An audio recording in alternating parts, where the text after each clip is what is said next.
बिस्मिल्लाहिर्रहमानिर्रहीम, अस्सलाम वालेकुम। मैं हूं सैयद शहरियार अली नकवी। आप लोग देख रहे हैं गुस्सा वाइंस 2। कैसे हैं आप लोग? खैरियत से? आप लोगों को भी गुस्सा आया ना कि गुलाम हैदर ने क्या किया हम लोगों के साथ?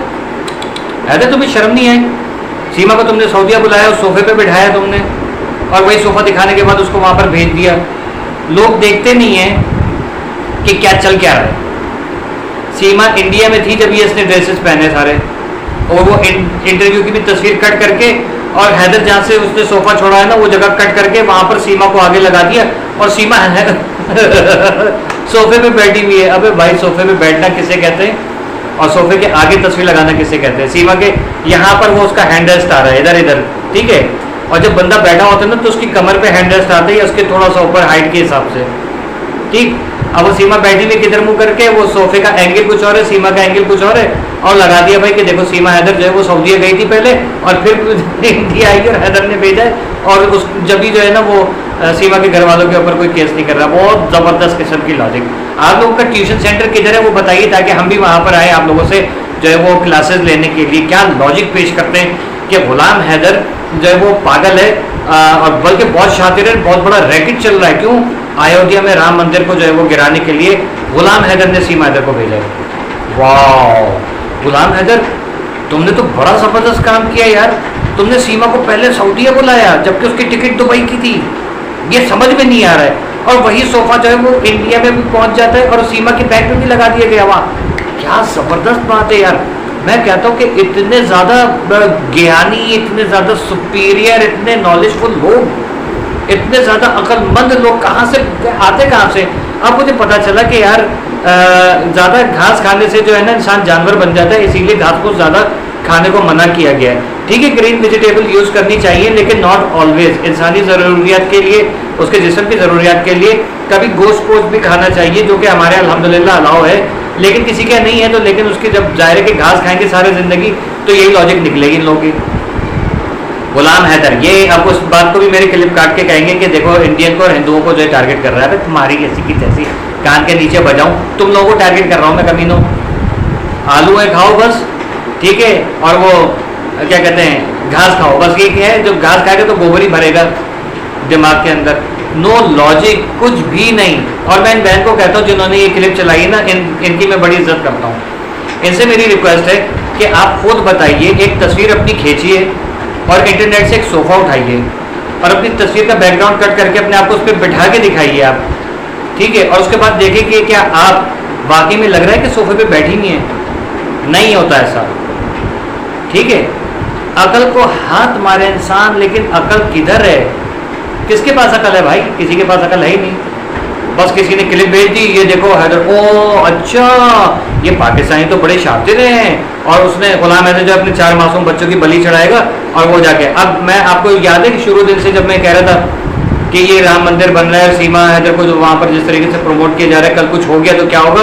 तो अब वही चीज़ रखी जा रही है यहाँ पर बात उठा के कि कहीं राम मंदिर पर धमाका करेंगे ये, ठीक है।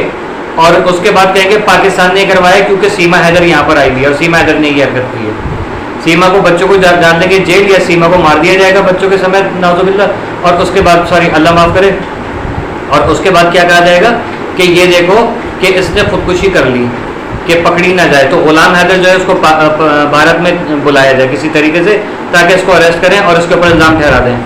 जैसे वो जो 93 में जो धमाका हुआ था उसमें वो पाकिस्तानी एक बिजनेसमैन कोई था, उसको अमेरिका से ज़बरदस्ती गिरफ्तार करा लिए कि ये हमें दें, ताकि कुलभूषण यादव जो है वो यहाँ से छुड़ाया जा सके। और शर्म करो, शर्म करो, क्या तुम्हारी सियासत है घटिया लोग हैं। हमारा एक यूट्यूबर वहाँ जाके फंस गया कि ख्वाजा अजमेर नगरी वो गया है, उसको वहाँ से होटल से बाहर निकलने नहीं दिया जा रहा। होटल से बाहर निकलता है तो उसको वीडियो नहीं बनाने दी जा रही, और कहा जा रहा है देखो हमारी सिक्योरिटी तो बहुत सख्त है, ये सिर्फ सीमा हैदर वाली जगह पे सिक्योरिटी ऐसी है। वाह, यानी जो टूरिस्ट होते हैं उनके राइट्स की वायलेशन हो रही है इंडिया में।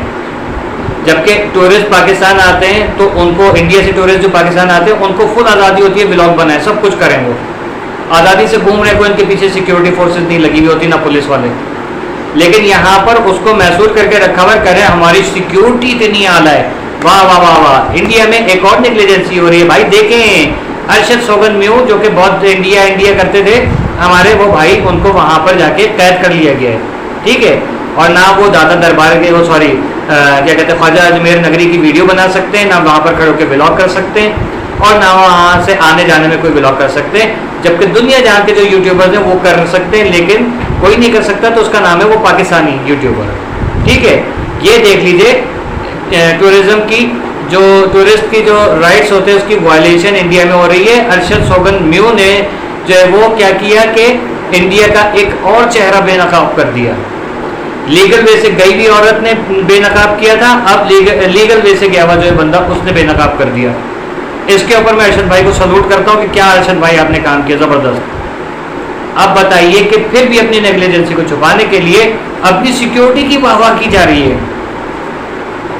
बहुत ज़बरदस्त भैया, मेरे ख्याल में हमें तो सबको जो है वो अब सोचना चाहिए कि क्या। और वहाँ पर आप एक और धांधली देखिए कि जब वहाँ पर सिम मांगी जाती है कि आप हमें सिम दीजिए, हम टूरिस्ट हैं, ताकि हम वहाँ पर कोई अपना नेट कनेक्शन वगैरह कर लें, तो उसके लिए $1000 लूट लिए गए। जबकि पाकिस्तान में जितने भी इंडियन यूट्यूबर्स आए उनको किसी को जो खर्चा करने नहीं दिया गया। जहाँ गए वहाँ पर उनकी मेहमान नवाजी की गई, उनके साथ अच्छा बर्ताव किया गया। और इंडिया में पाकिस्तानी को जाएगा तो उसको इस तरीके से हिरासा किया जाएगा। तो मेरे हिसाब से अरशद मियां को चाहिए कि वो फौरी तौर पे जो है वो इनके ऊपर केस करे।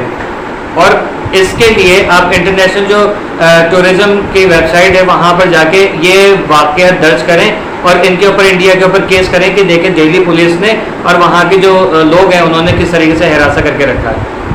ये एक और बेनकाब किया चेहरे को हमारे पाकिस्तानी ने। तो दो पाकिस्तानी हमारे जो हैं ऐसे कि एक से तो हम नफरत करते हैं और एक जो है वो उस चीज़ के खिलाफ आवाज़ उठा रहा है। उसके साथ क्या किया, लीगल वे से जाने वालों के साथ क्या होता है देख लीजिए आप। अगर यही अरशद मियां जो है वो कोई खातून होता, इसके साथ 4 बच्चे होते, इसके पास 2 तस्वीर होती, तो ये पूरे इंडिया में घूम भी रही होती। ठीक है ना, मतलब खातून होती तो घूम रही होती अरशद मियां की जगह पे। लेकिन यहाँ पर क्या हुआ कि उसको पाबंदी लगाई गई है, आप वीडियो नहीं बनाएंगे, ये नहीं करेंगे, वो नहीं करेंगे। बहुत अच्छे, क्या सिक्योरिटी है, क्या कानून है इंडिया का। वाह वाह वाह। पाकिस्तान भाई करोड़ों दुनिया के कायनात के सबसे बेहतरीन मुल्कों में से एक है। यहाँ पर महंगाई है, यहाँ पर भी गलत काम होते हैं, लेकिन इसका मकसद ये नहीं है कि बिला वजह किसी को तंग किया जाए। ये हमारा मुल्क है और हमें फ़ख्र है अपने पाकिस्तानी होने पे। हमें फ़ख्र है अपनी आर्मी के ऊपर, अपने पुलिस के ऊपर, अपने कानून के ऊपर फ़ख्र है। हमें अपने chief minister, prime minister, president सब पे फ़ख्र है कि दुनिया के बेहतरीन लोग हमारे मुल्क के जो है वो हुक्मरान हैं और हमारे इदारों के बड़े हैं। और ये एक तरफ ये देख लीजिए कि पाकिस्तानियों के साथ भारत में क्या होता है। मेरे ख्याल में अब लोगों की जो है आंख खुल जानी चाहिए और वो वहाँ पर अब ना जाएं। आज से तकरीबन 1996 में हमारे एक रिश्तेदार इंडिया गए थे और उनको बड़ा वो शौक था, बम्बई जाएंगे, बम्बई जाएंगे। तो बम्बई गए, वहाँ पर उनको बम्बई की पुलिस ने अरेस्ट कर लिया था। क्यों? क्योंकि वो सलमान खान से मिलना चाहते थे, वो धर्मेंद्र से मिलना चाहते थे और उनको वहीं का टूरिस्ट लेके गया और वहाँ से उनको गिरफ्तार करके 3 महीने जेल में सड़ाया गया था। ठीक है, ये ओरिजिनल वाक़या है और वो FIR वो चीज़ आज भी वहाँ पर रजिस्टर होगी। उसके बाद से जो वो बंदा वहाँ से निकला है जब 3 महीने के बाद, तो उस वक्त उससे 3.5 लाख रुपए लेके उसको बेल दी गई थी, उसको रिहा किया गया था। आई समझ? और उसको भी यही हिरासा किया जा रहा था कि पाकिस्तान के खिलाफ बात करो, लेकिन जवान के बच्चे ने पाकिस्तान के खिलाफ बात नहीं की। उसका 1 महीने का वीज़ा था और वो बंदा 15 दिन के बाद जब उसको वहाँ से रिहाई मिली है तो उसने लानत भेज के वहाँ पर आया कि यार मेरे ऊपर लानत है कि मैं वहाँ गया इंडिया।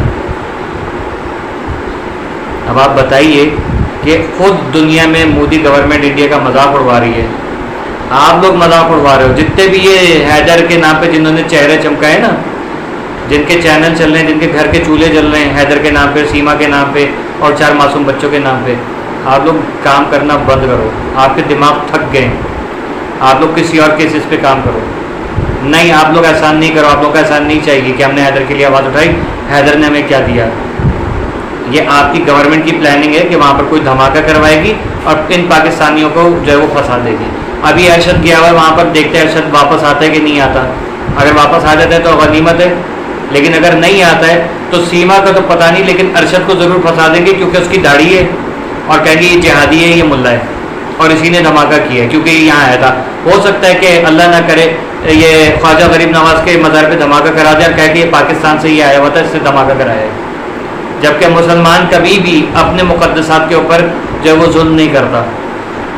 ठीक है, मैं अभी से ये केस डाल रहा हूँ, और अगर ये वहाँ से वापस नहीं आया तो फिर देखिएगा कि हम पाकिस्तानी का ख़ास तौर पे मेरा जो है ना वो फिर आप बहुत कड़वा रूप देखेंगे आप लोग। ठीक है, उम्मीद करता हूँ कि लोगों को ये सोफ़ा समझ में आ गया होगा, और नहीं समझ में आया है तो ख़ुद को किसी सोफ़े की कटिंग के ऊपर लगा के बैठाइए, बैकग्राउंड रिमूव करके पता चल जाएगा। पाकिस्तान जिंदाबाद।